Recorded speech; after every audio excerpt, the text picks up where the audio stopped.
Okay, great. So as I mentioned, today's webinar will be focused on sharing information on work permits for refugee claimants.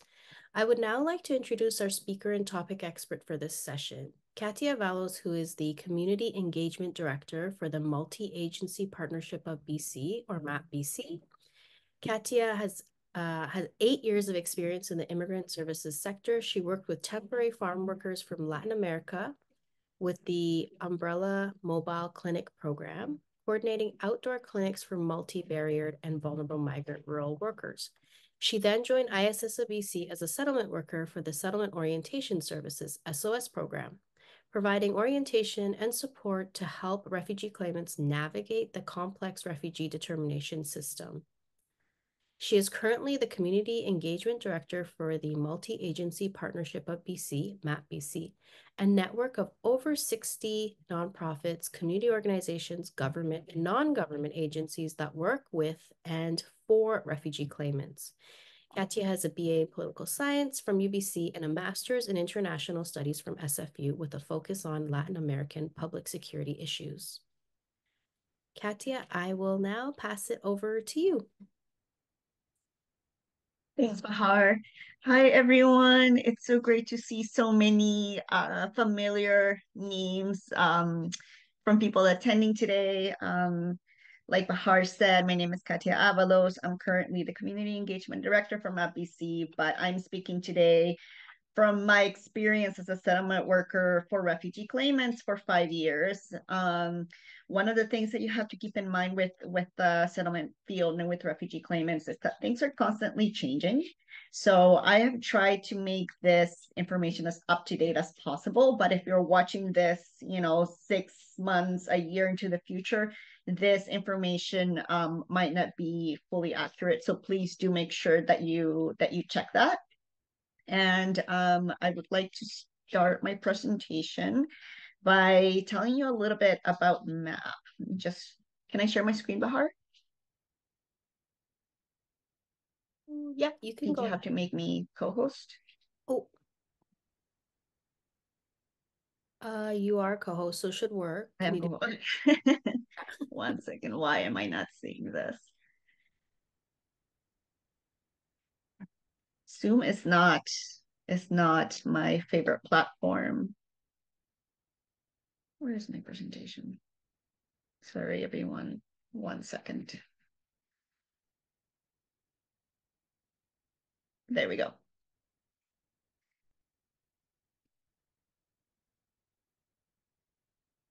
All right. So, first of all, I'd also like to give a land of acknowledgement. I am joining from Vancouver today.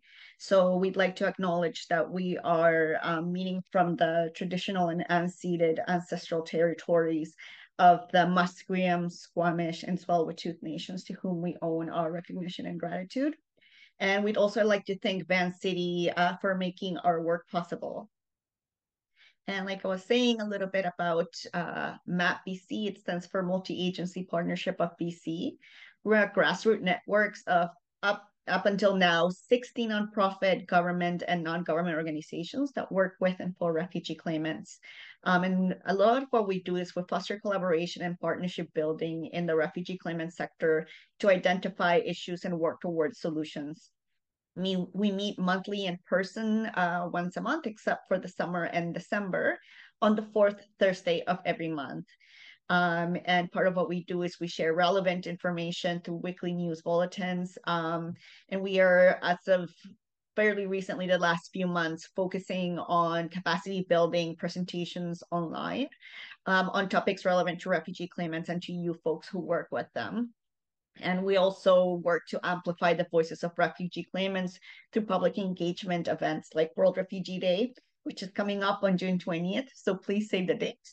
And if you are unfamiliar with MAP and you're wondering how you can join our network, please send me an email. Contact is info@mapbc. Okay, and again, please note that this information, to the best of my knowledge, is accurate as of May 2024. And one thing to keep in mind is that this is specific to refugee claimants. Other categories of immigrants have very different requirements for work permit applications. So this applies to nobody else besides refugee claimants. The information is meant for settlement workers and people who work refugee claimants to help orient your clients on how to fill out these forms. So fairly recently, settlement workers working with refugee claimants were able to fill out the forms for their clients. Unfortunately, that's not possible anymore as of April 2024. So I'm hoping that with this orientation, you will be able to walk your clients through, some of the tricks to make these applications work for refugee claimants specifically. And one thing to note is that unless you are a certified immigration consultant, you are not allowed to ask for compensation to support a refugee claimant for any kind of application. So that is something very important to keep in mind. And compensation doesn't necessarily mean money, it can mean other things. So if you are watching this, and you're a settlement worker, you know that this information is for you to support your clients. It's not for somebody who is trying to figure out how to do this on their own for private purposes. So I would like to start with some definitions. As of April, the province of BC has added a distinction between an asylum seeker and a refugee claimant. And this is new, it didn't used to exist. A refugee claimant was just any client at any point who would show up to your office and say, I want to make a refugee claim. But as of April of 2024, the province has made a distinction between an asylum seeker and a refugee claimant, with the asylum seeker basically being somebody who is in the process of submitting their refugee claim paperwork online or in person at a port of entry. Actually, it wouldn't be, no, sorry, somebody who's working to submit their application online. And so you have the document that's called acknowledgement of claim, which would be issued to a client once all of the required information is submitted to the IRCC portal. At that point, you would be considered a refugee claimant once you have that document. It's either a confirmation of referral letter, an acknowledgement of claim, or a refugee claimant protection document.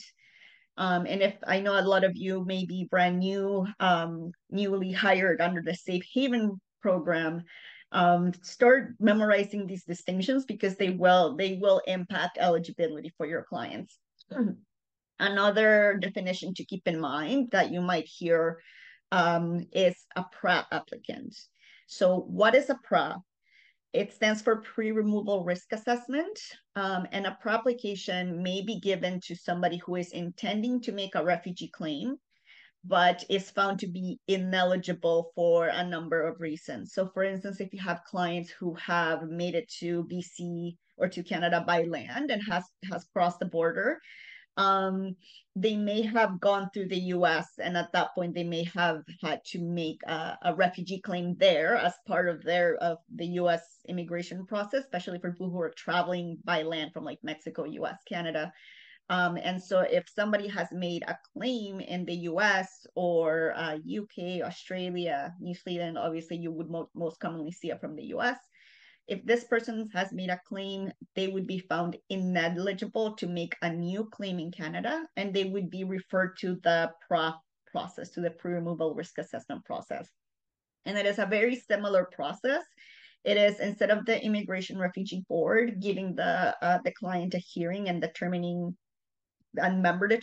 whether you qualify to be a protected person or convention refugee, it is IRCC and CBSA who handle that, the PRA. Another reason why people might be ineligible to make a claim is if they have convention refugee status in another country. So you do see some on occasion where it's somebody who may have a status in Europe, and for whatever reason they don't feel safe there and they want to make a claim in Canada. They're not eligible to a claim, so they would be given the PRA. And another reason would be if a person has a history of serious criminality. So we'll touch base again on how to differentiate between a PRA applicant and a refugee claimant later on, because your client might not know which application process they're in.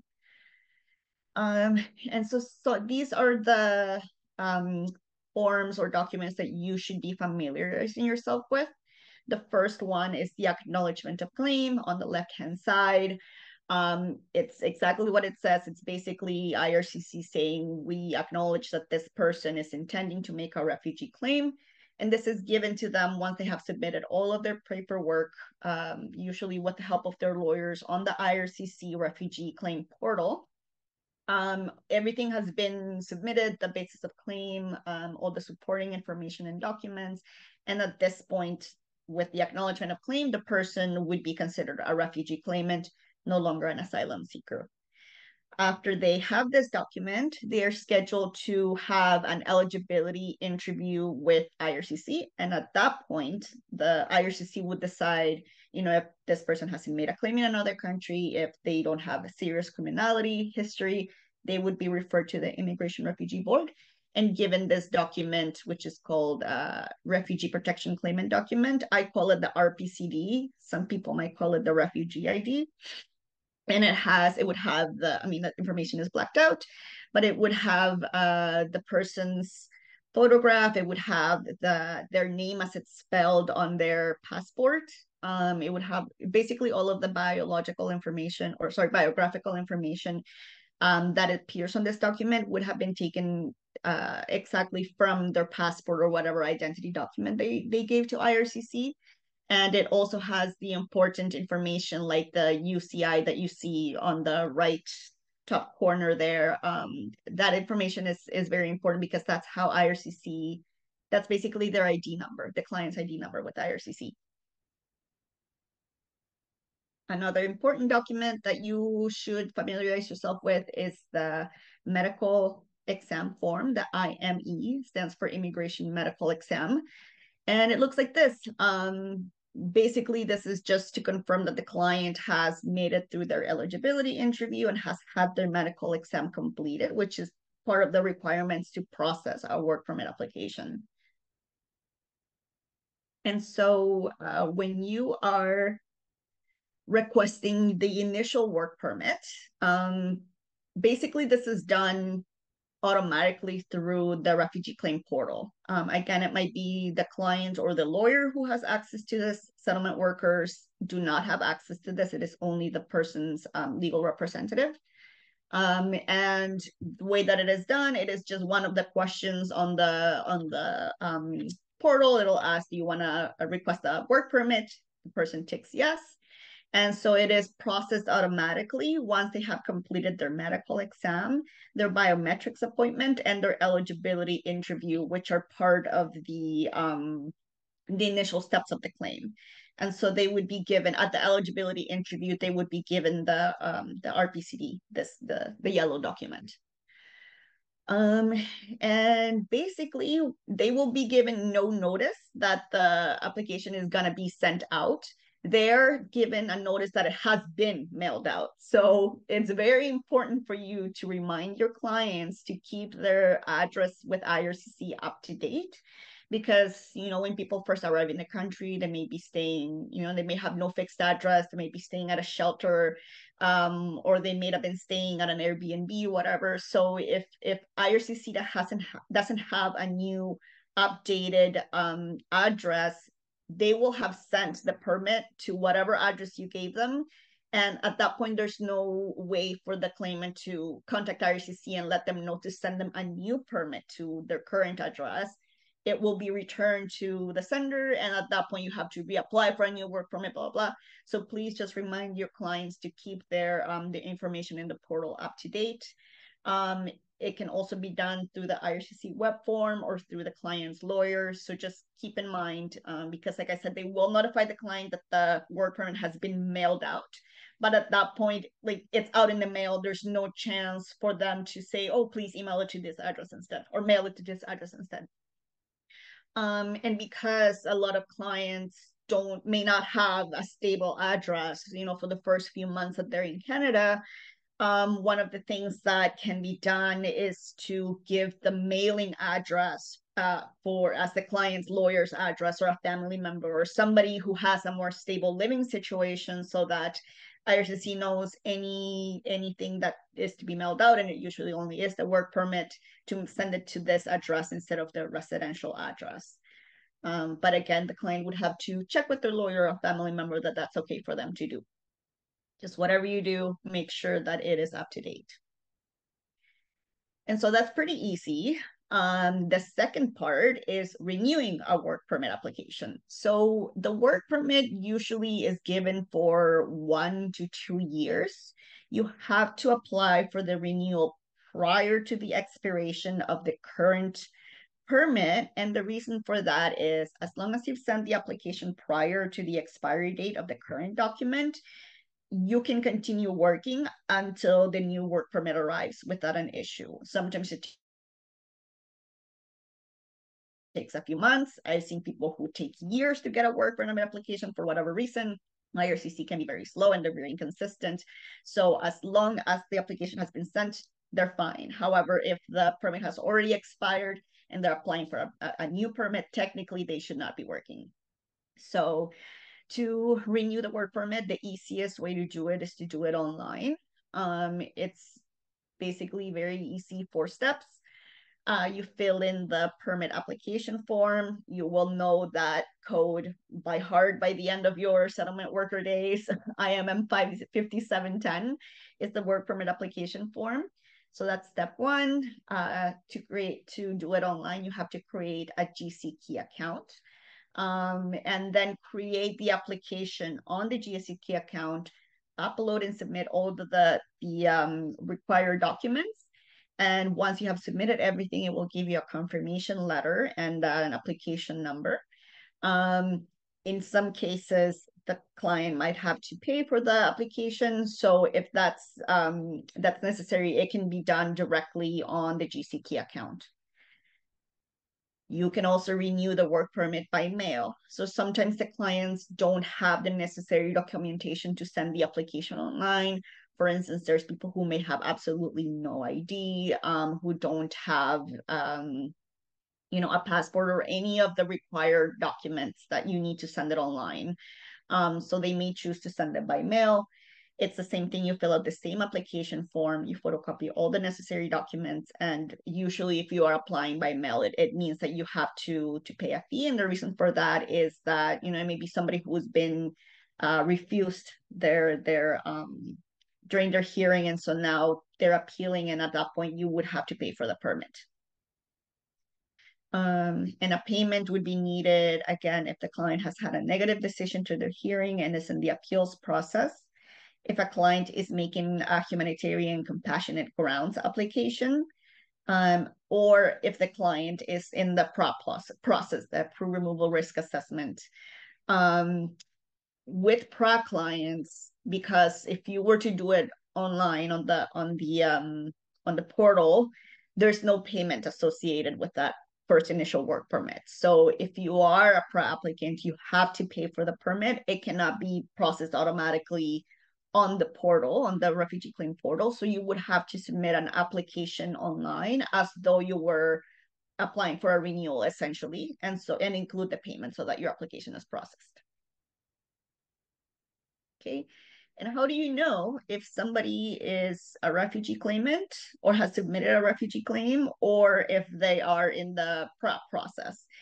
You have to look at their refugee ID. So I hope it's legible for you guys and whatever screen you're seeing, but you're going to see on the left what it says when a client's application has been referred to the IRB.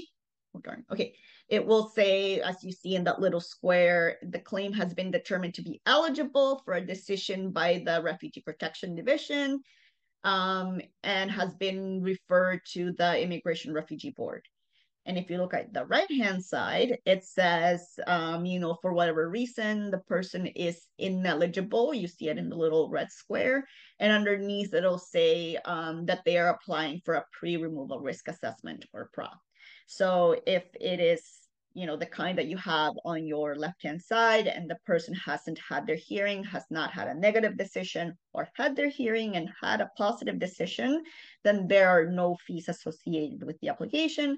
But if they are on a pre-application, they do have to pay to renew the work permit and for their initial work permit as well. Okay, so step one, filling out the form. At this point, I'm gonna switch gears and I'm actually gonna show you guys, walk you through filling out the form. So if you don't know where these forms are, just Google IMM 5710 and you should be able to download the latest version, because they do update these forms regularly. So make sure you have the latest version by downloading it directly from the website.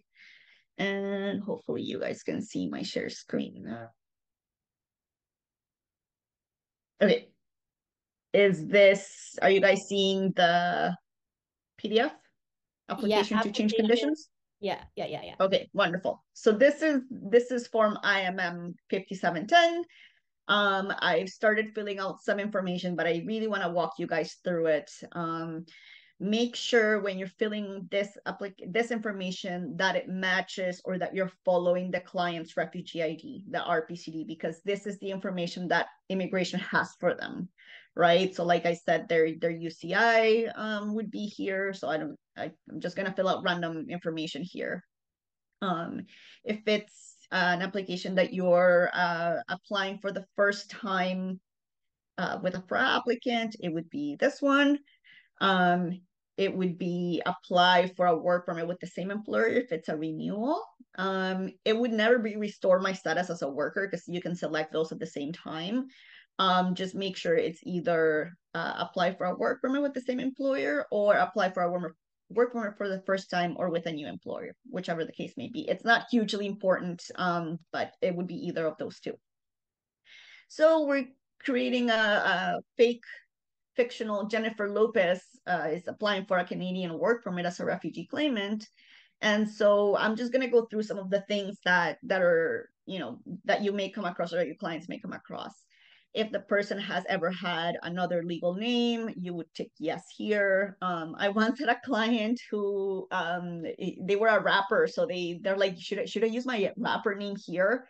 And I'm like, sure, you can. It's not gonna, IRCC is not gonna call you by your rapper name. It's just, information um that might be helpful to put it. Although again, a rapper name is not necessary. I think it's more related to your legal names. If you've been married before and had a different last name, that kind of thing.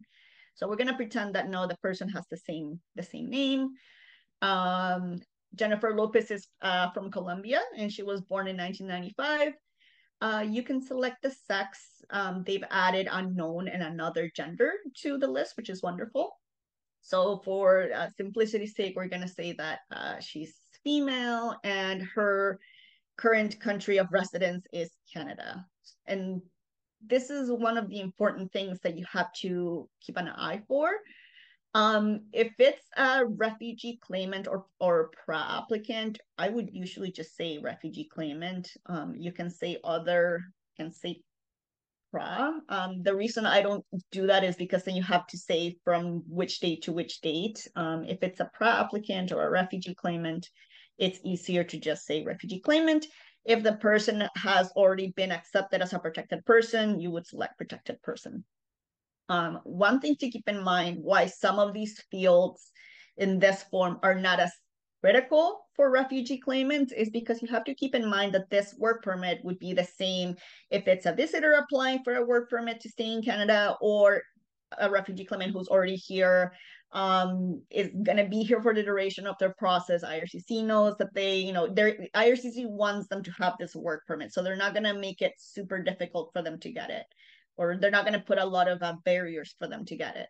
So, you may encounter people who have lived, made several steps along the way to come to Canada, and they lived in certain countries for a certain amount of time. You can put that information here. The dates are not hugely important. I know if people get really fixated on dates and being very specific because they don't want to make a mistake. But again, this information is not necessarily relevant to IRCC in terms of approving a refugee claimant's work permit, unlike it would be for somebody who's just a visitor or somebody who's wanting to come to Canada to work. So marital status, people who are divorced, people who have been in common law relationships, you would put this information here. it is a bit of a pain sometimes because people may not remember when they were married, especially males tend to not remember when they were married.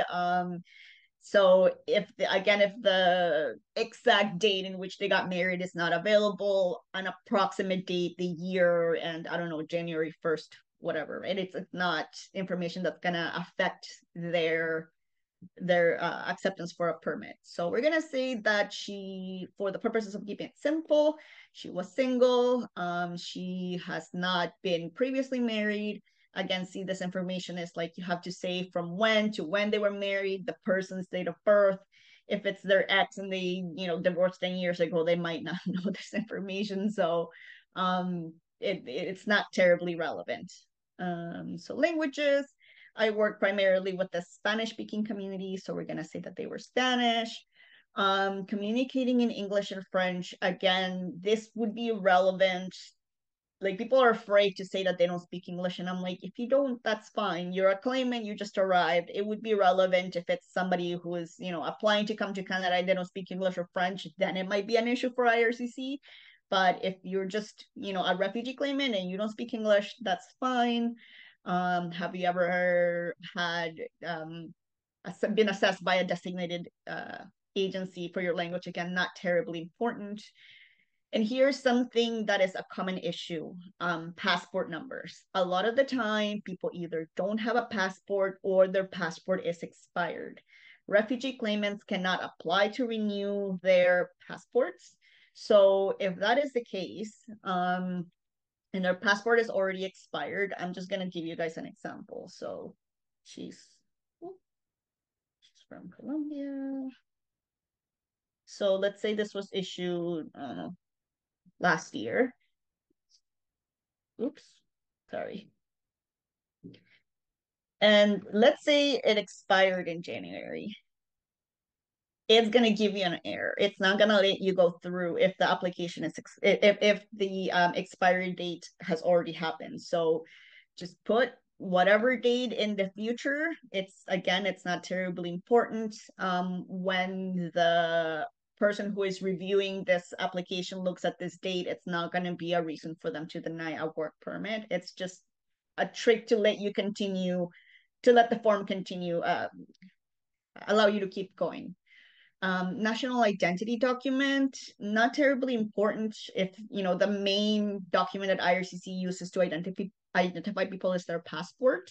If they do have a national ID and they want to put it in, that's fine. If they don't have a passport at all, again, just put in 1, 2, 3, 4, 5, the country of issue, some random dates to allow you to keep going. And then at that point, if the person does not have a passport, I would always put the national ID document here. So for this purpose, we're going to say no, she only has a passport, and that's all you need to continue with the form. USPS card. Usually a refugee claimant doesn't have US status, so most likely it is no.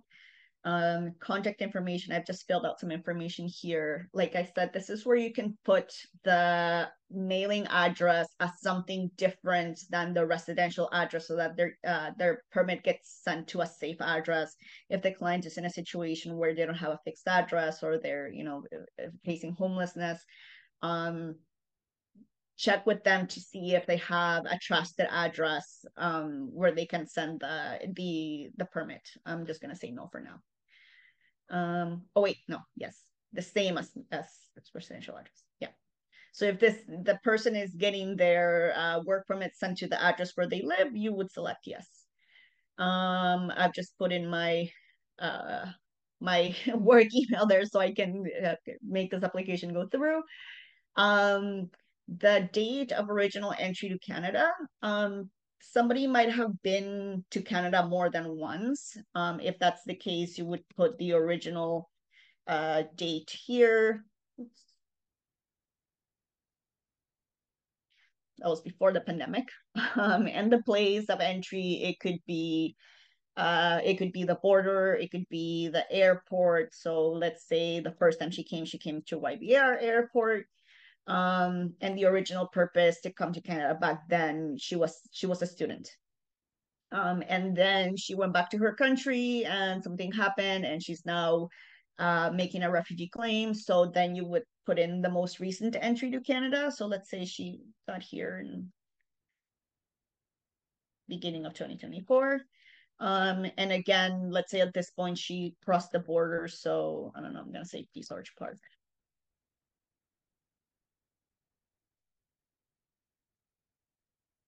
Okay.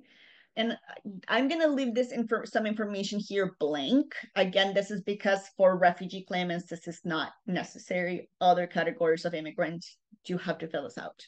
So what kind of work permit you're applying for? It's always an open work permit. You may encounter some clients who are applying for the work permit for vulnerable workers. This is the case for migrant workers who are in a closed work permit and are now applying for an open permit. You may see some intersections of these clients among refugee claimants sometimes, but most of the time it's just going to be an open work permit.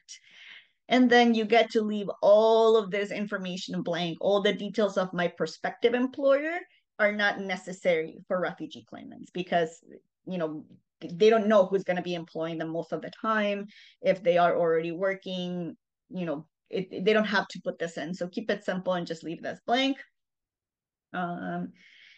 I'm gonna purposely leave some information that's necessary blank to show you guys. One of the good things with this form is that it lets you know if you've missed any relevant information. So I'll show you guys that later. For education, let's say, yeah, she was going to school, she was getting her bachelor's degree. This is not necessary for like this is just necessary for studies beyond high school. So I don't know, she had a bachelor's in art and she went to, oh God, I'm gonna pretend she went to SFU from whatever day to whatever day. Again, not terribly important information if it's not gonna affect determining whether or not she gets her work permit approved. Oops. And so you know how when somebody's watching, you can never type properly? That's happening to me right now. Um, okay. And the employment section. The employment section is really, it says the past 10 years. It only gives you 3 fields. So even for people who are filling this application and this information is necessary, it's not a lot of space. But this is only relevant really for the time that they've been in Canada. So I've never bothered to put in people's employment information from their home country. What I would do is I would list, you know, whenever they arrived in Canada, their latest entry until the current month, let's say. So for instance, this person, in most refugee claimants is the case that they're unemployed for the first few months that they're in Canada. So we're gonna say that for, you know, first 10 months, the person was unemployed. Uh, and you can say the reason is she had no work permit at the time. Company would be none. City, let's say she was living in Surrey, in Canada, and in BC. And then maybe she started working in November of 2023. So she got a job and she's working until right now. And let's see, I don't know, she works for a cleaning company and then just fill out whatever information. Again, sometimes the clients don't know exactly when they started working for something. IRCC is not going to check. So just try and get that information as accurate or as close to the accurate date as possible. And I know that I'm speaking as though you guys are filling out this form for the client. I know that that's no longer the case and you're going to be orienting your clients on how to do this. So things to keep in mind. The specific dates are not terribly important. And then the background information. This is where things get a little awkward sometimes when you're guiding your clients. Have they ever had tuberculosis? Most of the time, it's no. Any medical conditions? People might, again, this isn't gonna deny them their work permit, but if somebody doesn't feel comfortable revealing or sharing private medical information. They already had their immigration medical exam done. So, just you can say no, or if the person has, some people would like to say, I have a mental health disorder, I have depression, I have an injury that prevents me from doing work. Um, you can put that information here. Um, have you ever worked or studied without authorization in Canada? Most of the time, this is no. Have you ever been refused a visa permit to Canada or to any other country? A lot of this information has already been asked by IRCC in the refugee portal. So it's good to keep that information consistent. That is one thing. So you can tell your clients whatever you answered during your initial refugee claim process, you can keep things consistent here.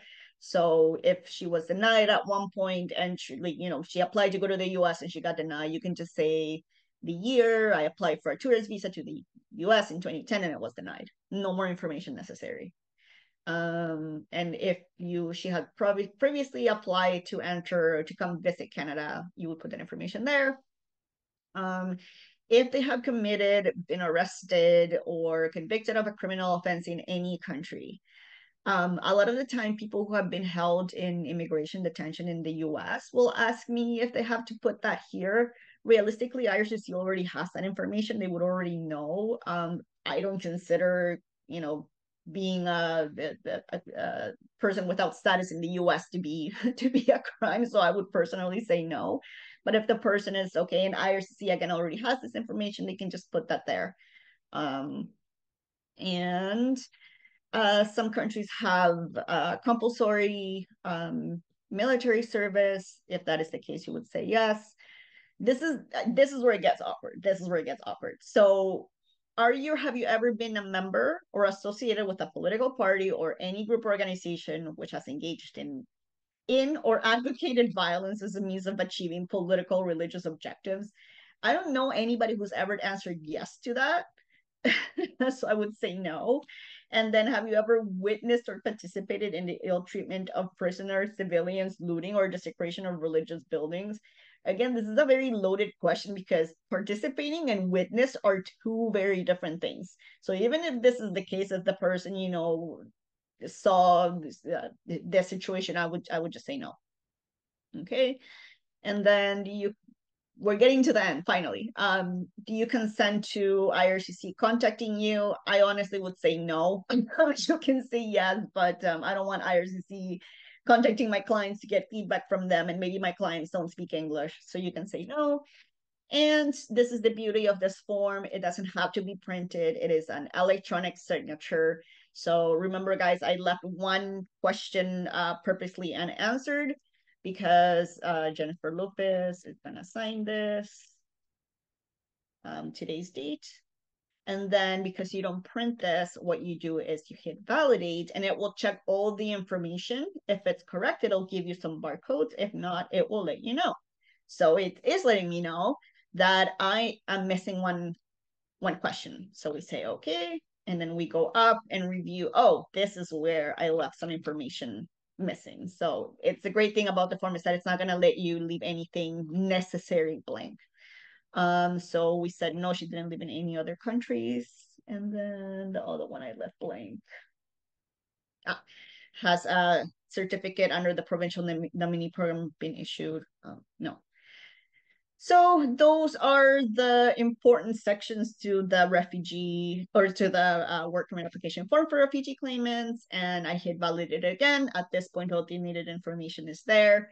And it will generate a page with some barcodes that counts as an electronic signature. So there's no need to print and physically sign this form. So we're just gonna save it.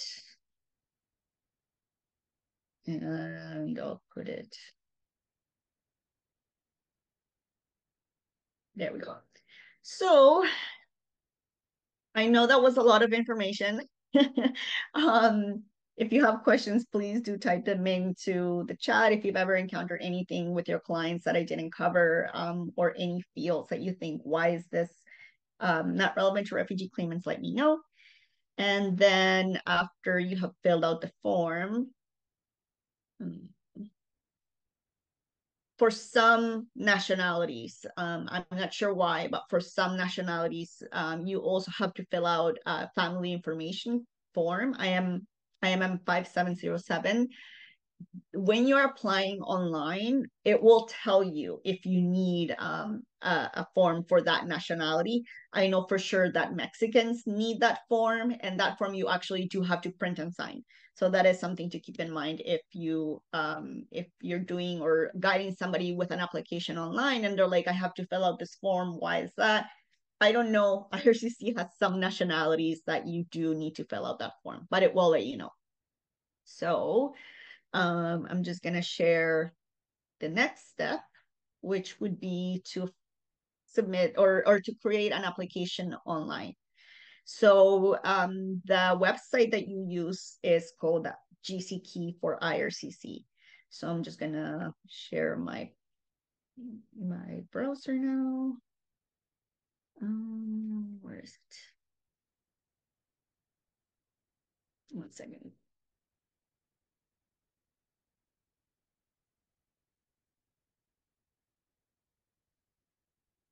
Sorry, everyone. Zoom is not my favorite. Where'd it go? Okay, there we go. So we're just gonna Google IRCC GC key. Oops. And your client might have to create this. Again, remember, if your clients don't speak English or have low digital literacy, this might be really challenging for them. So let them know that they can hit translate on the page. If they don't speak English, it's not perfect, but it helps. So again, you can choose the language. It doesn't translate everything, but it might help. So I'm just gonna sign in with my account that I created for today for this. It's two-step verification, so it has to send me an email. And this has changed. They've made it a lot more secure since I stopped doing this a year ago. So there may be some extra. Oh wait, great, let me in. Okay, so yeah, you do have to create some security questions and recovery questions for this account. Let your clients know to keep it very simple and to keep, to write down or record whatever their questions are, because if you can't recover this account, you have to create a new one. So Jennifer Lopez is submitting her work permit application. And once you enter, this is what the main page looks like. To create the application, and I know this is very counterintuitive if you're already in Canada, but you go down here and you click on apply to come to Canada.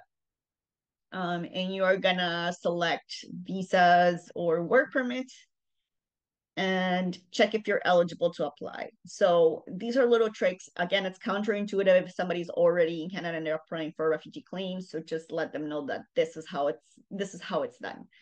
So why would you like to come to Canada? Move here. People want to say, yes, I want to move here permanently. Just let them know for the purposes of this application, just say work. How long are you planning to stay in Canada? Most people who are making a claim want to say permanently. If you select this, it's going to take you to the express entry application, and that's not what you want. So you're just going to be vague and say temporarily more than 6 months. I know that temporarily is not the correct answer for refugee claimants, but that's just what you're going to put in.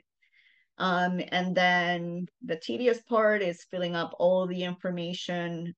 One thing that's great with the website is that when you upload the form, it kind of double checks all this information with what you put in the form that we filled out previously. So it'll let you know if there's any mistakes as well. It's like another little safety security layer. So, this person is living in Canada now. Do you have a family member who's a citizen or permanent resident? This applies only to immediate family. So no siblings, cousins, just wife, husband, and children. So we're gonna say no. I forgot when was her year of date. Sorry, everyone. I know this is very tedious. Once you do like 10 of these, you can do them with your eyes closed. But I know that most likely you guys will not be going into a client's account to do this, but I hope that this will help you walk your clients through it. So again, most people are not lawful permanent residents of the US if they're making a claim, their current immigration status, even if they have already been accepted as protected persons, you're gonna select refugee claimant because the next question is gonna double check that. So at what stage of your claim are you at?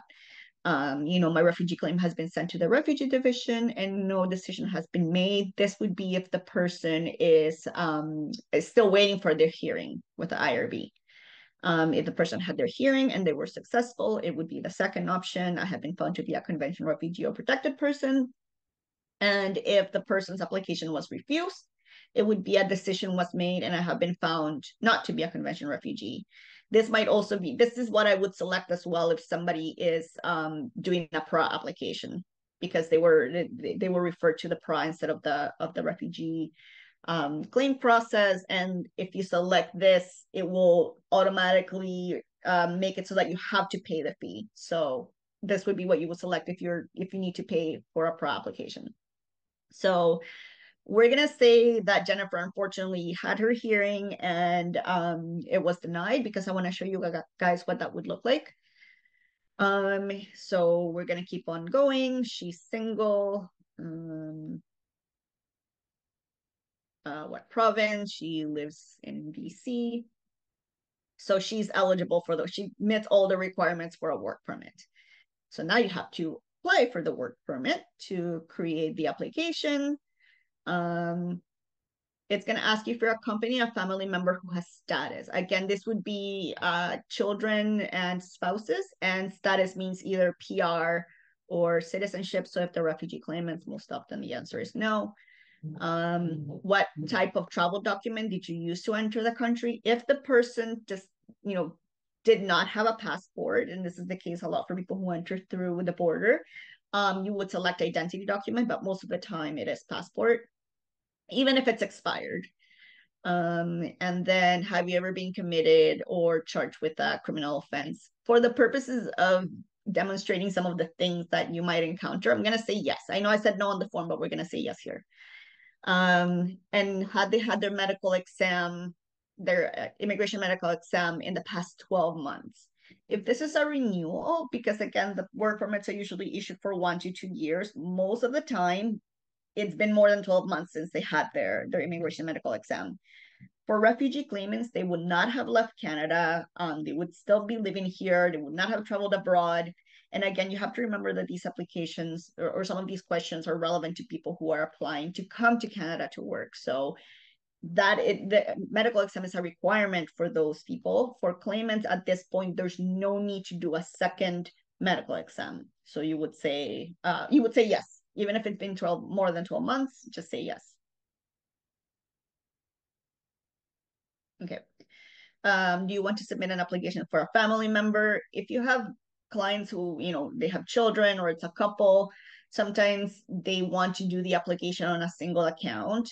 It is kind of a pain to do it that way because it's going to ask you for, proof of relationship. So it's going to ask you for a marriage certificate. It's going to ask you to sign a form allowing your spouse to submit your application for you. It's just a bunch of extra stuff, and you have to print and sign those forms. People usually don't have printers or struggle to find printers. So just keep it simple and have each family member have their own GCK account and apply for their own. So no, you do not want to submit this an application for a family member. And are you giving someone access to your application? Again, this is not probably going to be done anymore, but back in the day, you as a settlement worker were doing this for the client. You would still say no because you are not a person's legal representative. If you are, like if you're using an immigration consultant, they have to sign a user's representative form giving the person permission to access their application. So because we're pretending that you're the client and you're helping them do this, you just say no. And in the past 10 years, have you given your fingerprints or with your biometrics? For the case of refugee claimants, it's yes, because biometrics is something that they have to do at the beginning of their process. And because we said that she had been refused, she had her eligibility, or sorry, she had her refugee hearing and she was denied. At this point, she has to pay for this application. And again, this would be the case as well if somebody is a pro applicant. So you have to say, yes, I will be paying my application fees. Okay. Do you have a digital camera to take photos and scan things? Yes. And because she has to pay, she has to use a credit card. Unfortunately, IRCC used to accept like those credit cards that you can buy as gift cards. They don't do that anymore. So it has to be an actual credit card, or if a person has like a debit Visa or debit MasterCard, some banks, like I think TD does that. They'll give you a debit card that can be used as a credit card. They just have to have the funds in there. So you're gonna say yes. If they, if they're not able to get a MasterCard of their own, or a credit card of their own, unfortunately, it's a bit complicated. So maybe they have a family member or a friend or somebody who can lend them their card to do this payment. So once you've answered all of that, you can review your answers. At any point, if you've made any mistakes, you can correct it here. So review everything that you've answered. And we're going to say that everything is good. And so continue. And it's going to take you to the page where you have to upload all the information. So starting with the application for the work permit. So that's the file that we filled out together. Upload file. I just realized that my thing is in Spanish. Where did it go? Okay. So at this point, if there are any mistakes in the form, it will let you know. And you know what, I'm just gonna make a change to show you guys what would happen if that is the case. So let's say instead of Jennifer, she put Jenny. How do I save it? Save. And I just wanted to show you guys what happens if there is any information that does not match whatever you put into the questions online. Hit save. Is it good? Yeah, okay. So I'm gonna try and upload that again.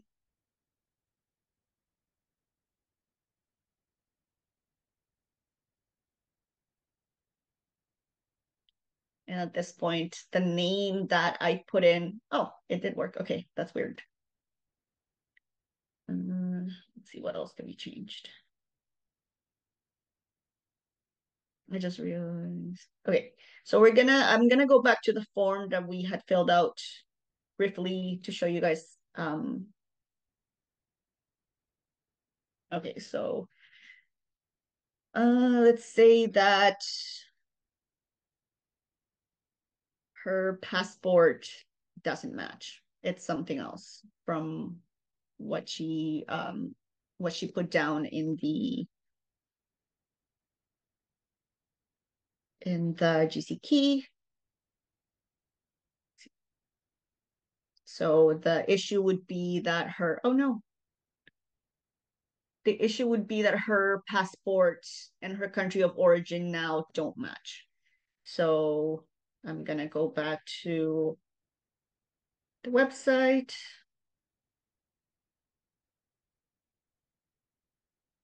Can you guys see? Did you guys see that I opened the PDF?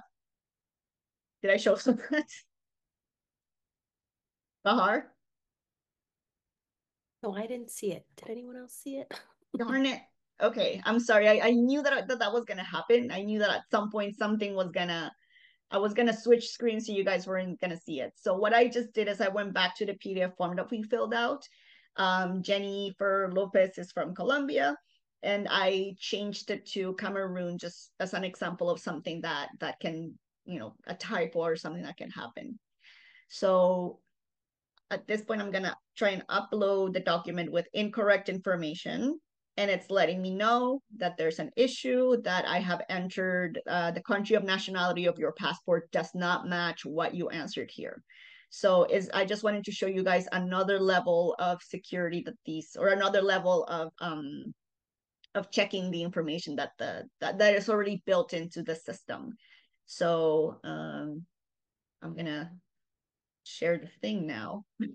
Sorry, I knew it was gonna happen, that at some point I was gonna switch screens, meant to share that screen and leave you guys looking at something else.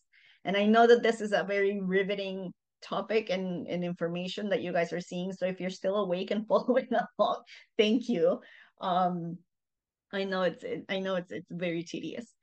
So I'm gonna share my screen and go back to the form. So again, what I had done, just to show you guys what happens if there's incorrect information, is that Jennifer is from Colombia, but she accidentally put in Cameroon instead of Colombia. So now, and so when she tried to upload it to GCKey, it gave her an error. So now we're fixing that. So we're saying that she's from Colombia. Um, Another thing that this system will check, if you haven't validated the form, if it didn't give you those barcode numbers, you would not be able to upload it to GCKey. So it should be good now. So I'm gonna go back to sharing the website. Again, if you're following along and not asleep, thank you so much. So we're gonna re-upload the document with the correct information now, and it should let us go through. There we go. Okay.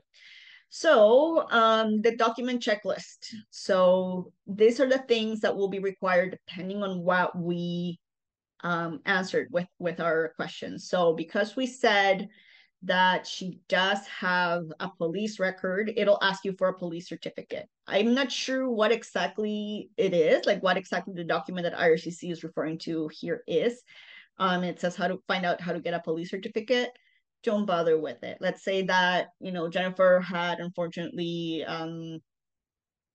she was imprisoned unfairly in her country because she was a human rights activist.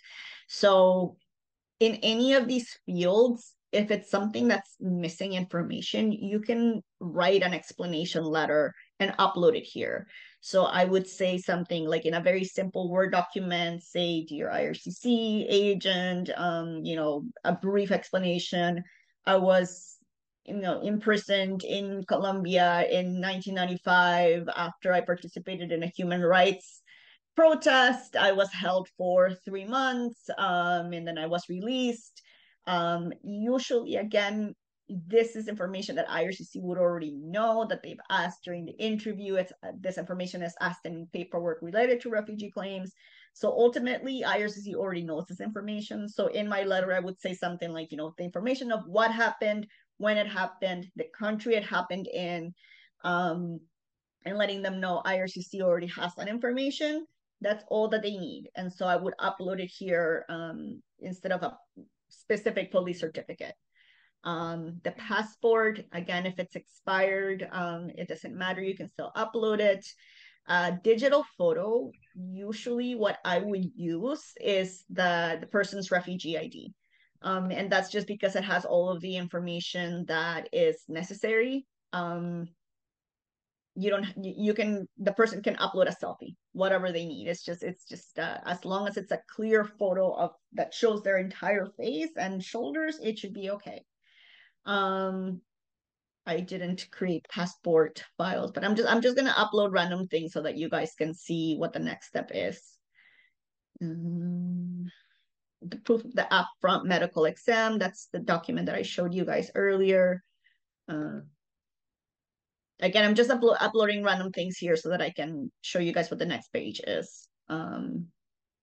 If there's any other information as well that is relevant that you think needs to be included with this application, there's also an optional document section, client information here, and you can write, or you can let the client know that they can write an explanation letter. Let's say, for instance, they had their medical exam over a year ago, but they can't get a new one.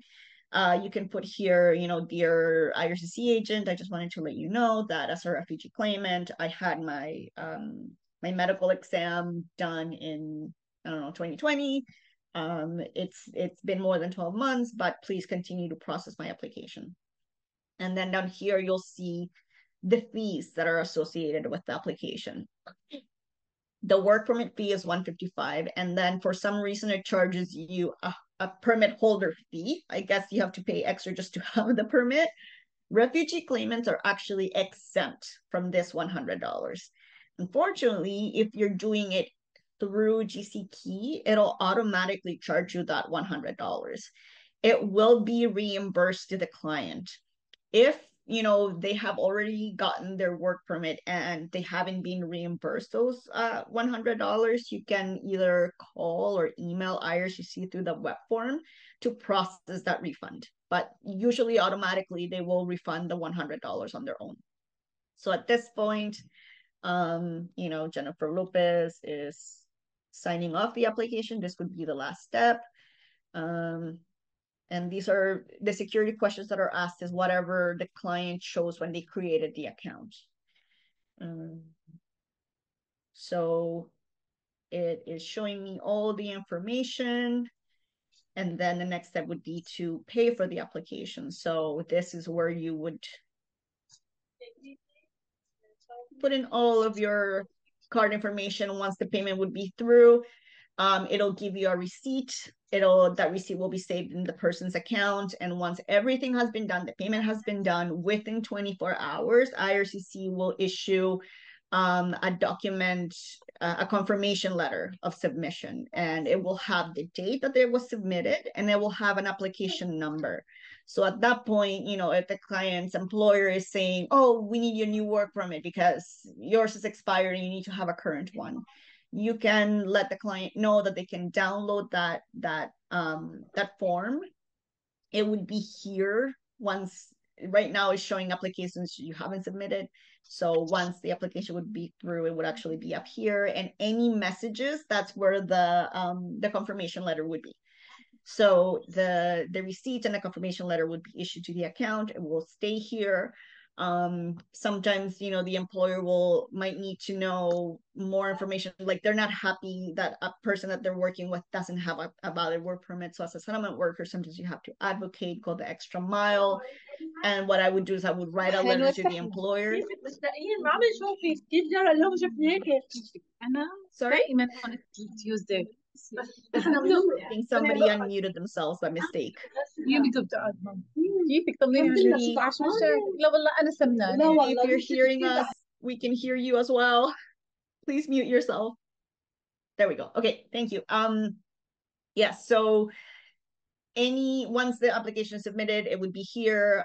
Any incomplete applications are shown down here. So at this point, we haven't submitted this. I wanted to show you another thing that could happen. So let's say we're gonna change it to a country that does require the family information form. We're gonna say that she is from Mexico now, because I know that is one of the countries that requires the family information form. There's other nationalities that do it. I don't know why those specific nationalities need it. So I'm just gonna click through, assuming that everything else is the same. Actually, you know what? Let me change it to I have been found to be a conventional refugee. So she already had in this case, she had her refugee hearing and she passed. So yay, she's good. And everything else will be kept the same. Sorry, there's no way to speed through these. You have to go back and answer them. So you will see now that because she passed her hearing, it doesn't say that you have to pay anything anymore. It says 0, 0 for fees, but because she's from Mexico, and Mexico is one of the countries that requires the family information form, it now shows up here. And you can download the form directly from here, or let your clients know that they can download it from here. So can you guys see the family information form right now? Yes. Bahar. Okay, good. Yeah, so this is what it looks like. This one, they do have to print and sign and scan. So that's a little bit of a pain in the butt because I know people have difficulties with printers. You can always direct them to the library. A lot of the times libraries don't need ID to get a card or to get some services. So they can always access a printer through the library. So for the purposes of illustrating some of the issues or little quirks that you might encounter with your clients. I changed it to Mexican, but I'm just gonna go back and change it to Colombian again, so that you will see that if you change that, it will no longer ask you for the family information form. Depending on which community you work with, you might see that a lot. Again, with the Latin American community, we serve a lot of Mexican nationals, so you'll know those things once you're a settlement worker for a while. You've been working with the community, you'll know the little tricks of the trade. So update information, and if we click all the way down to the end again, it should show us at this point, because she passed her hearing, or we said that she passed her hearing, that there's no fees associated, and because she's not from a country that requires the family information form, it will not be there anymore as a required document. And once you have submitted everything, it will give you the confirmation number and the submission confirmation letter. And if your client's application is taking a long time, or they have some questions, they've moved and they need to let IRCC know that they've moved, you can do that through the IRCC web form. I hope some of you are already familiar with that. If not, I'm just gonna show you quickly.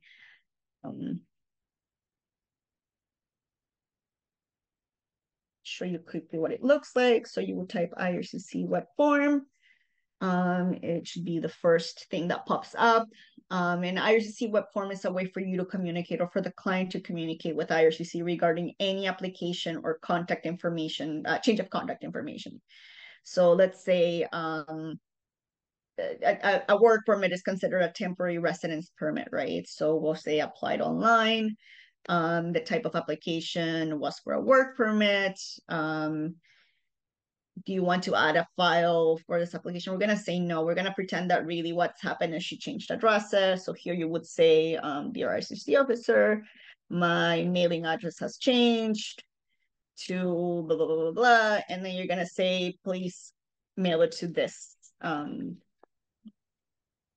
address instead of whatever you put into the form at the time. And so you fill out all of the client's information exactly as it appears on the RPCD. Again, guide yourself always with that document, because that's the information that IRCC has for this client. And then this is a way for the client to communicate regarding the application. If it's been a while, you can just say, please, can you please check my application still in progress? When it's about, people want to know when my application is going to be approved, they wouldn't tell you that. They'll just let you know that the application is still being processed. But this is one of the ways that you can, or the client can, communicate with IRCC after they've submitted their application. Calling IRCC would be the ideal way to get as much information as possible. The issue is that it can take like 5 hours for somebody to pick up the phone, and the client needs to speak English. So IRCC, the web form is a way to get some information without having to call. And with that, the only other thing that I would like to point out is that if the client is making the application by paper, it's the same thing. You fill out the same forms, you would photocopy the same documents. People who don't have any ID, sometimes, they have to send it by mail, because they will not be able to upload it or get it approved online. If the person has to pay a fee, there's a different account to pay IRCC fees. So I'll show you guys. We're gonna say just IRCC pay fees. And again, you would have to create this account. You would need either a credit card or a Visa debit card. And you would select from here. The type of application would be temporary residence. And it will be, this is where it shows you that you can pay just the $155 instead of the other $100 that charges you when you do it through GCKey. And then, just the $155, submit, and then you would log in and pay and do whatever. So those are the options if you want to do it by paper. And if you ever are in doubt of anything regarding work permit, there's a very comprehensive guide online. It's guide 5553. This is again for all categories of immigrants, not specific to refugee claimants. You guys are seeing the guide 5553 website, Bahar? Yeah. Yes. Yes. Yes? Yeah, we are. Yeah, we're seeing Okay, it. sweet. Okay, so this is where you would get the forms as well if you're looking for them. So again, this is a very, very, very detailed guide for that shows you how to fill out every single field in the form. And then if you get to completing the forms, this is where you would also find the application form, the family information form, the use of representative form is all here. This you'll notice that it says up here, this is to apply online. If you want to apply by paper, just click on that and it'll give you the information to apply by paper. The most important thing on this site is submitting your application. It will give you the address here. So if it's for an asylum seeker, and if it's a first one, you can actually no, I think it's for extensions as well. There's a specific address for refugee claimants, so it would be this one. And aside from that, I think I've covered as much as I could possibly think that might come up.